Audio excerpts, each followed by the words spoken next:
head seems kind of domed. And when you put her down, she doesn't really, she just kind of rolls. Okay.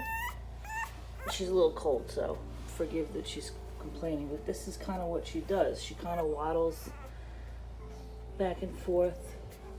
When she gets around and she gets to where she wants to go, but not like the other kids. I'll show you another one just to give you an idea.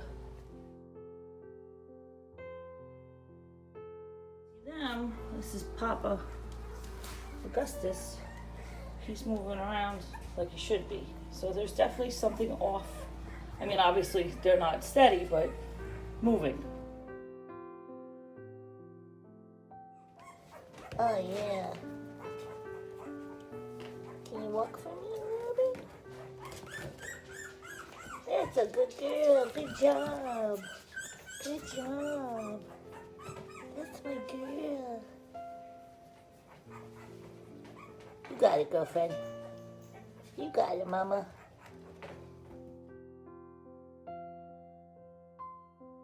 So the water brain, we know that we definitely have an open fontanelle that actually spans from temple to temple on either side, and it's about a 2 centimeter diameter, so it goes about this way. I have seen some of these close naturally over time as they age, maybe by about a year of age, give or take. However, cerebellar hypoplasia, the cerebellum being back here, and that's what controls our movement and coordination. So as we see, her movements and coordination are not quite there yet. So one of the cerebellar things that we would see is a little bit more of the head bobbing, or in what's termed intention tremors. So you intend to go do something and you tremor about it. So as you can see, Augustus is getting around quite fine. We have a little bit different of a head shape that you can again tell that we've got that little bit of the water brain. I know, sweetheart. I know. You're like, we're ready to eat now. I know, we're so hungry.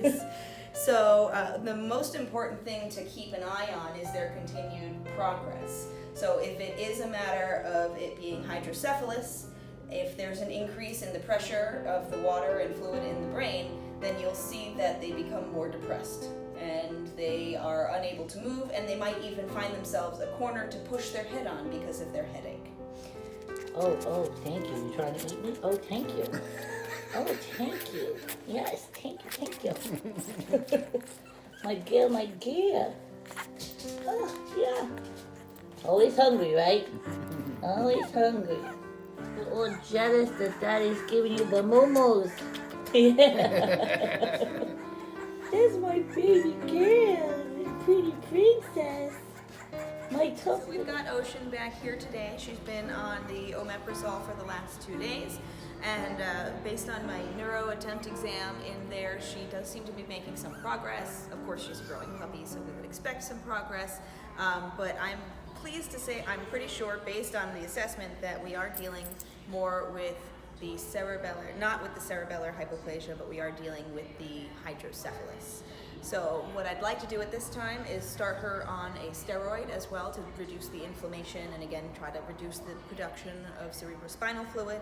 I would say we don't have to pursue with the additional imaging, CT or MRI at this point. We can just kind of see how she responds with the steroids. We're going to start her at a high dose for at least 10 days and then start to taper. And what you'll notice is she might suddenly seem better once we start the steroid, and if we begin the taper and she starts to fall off and not do so well, then we need to go back up again before we start tapering down. So it's going to be a playing with the steroid dose and frequency game until we hopefully get her into a relatively normal lifestyle, so that she should be able to have a normal quality of life if we can get the inflammation under control at this point and just make sure she continues to develop appropriately. It might be slower than expected, but it should move along. All right.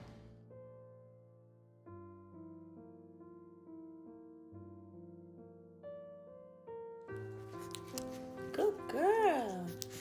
Look at you doing it by yourself. Good girl. You're making a mess, but that's okay.